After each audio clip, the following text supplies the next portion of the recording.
that the turntable comprises.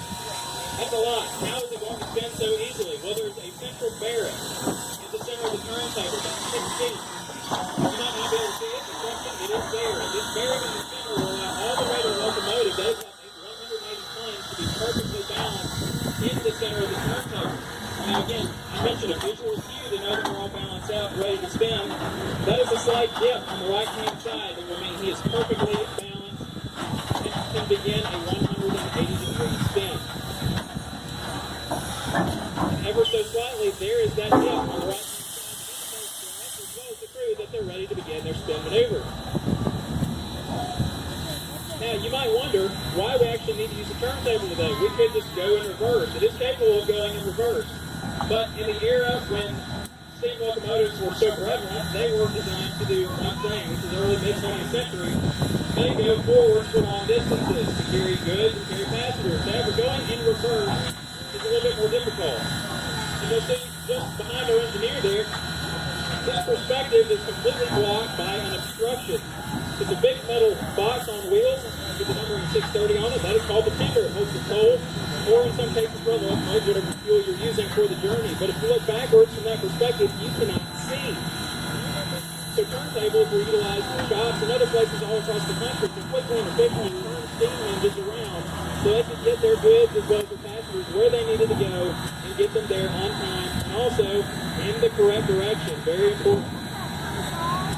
Now, a little bit of information about the steam engine you see behind me and our head-end power for today. This is the Southern 630, a 280 wheel arrangement, consolidation type, built prior to the turntable in 1904. It actually predates the turntable, built by the American Locomotive Company, also known as ALCO for short. And this is the mainstay of our visionary rich local, especially during the summer months. It can also be seen on some of our steam excursions and most recently one of our double headers with our other for short steam locomotives in 4501.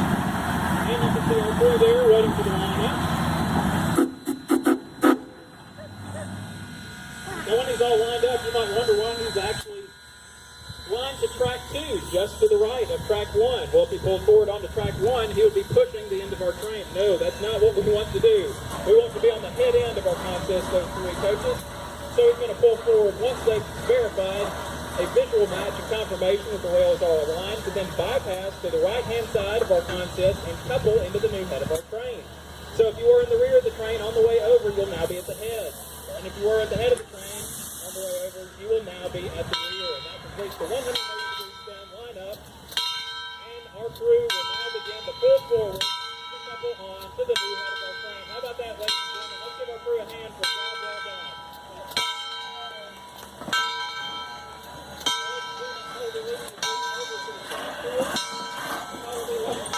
A little bit about what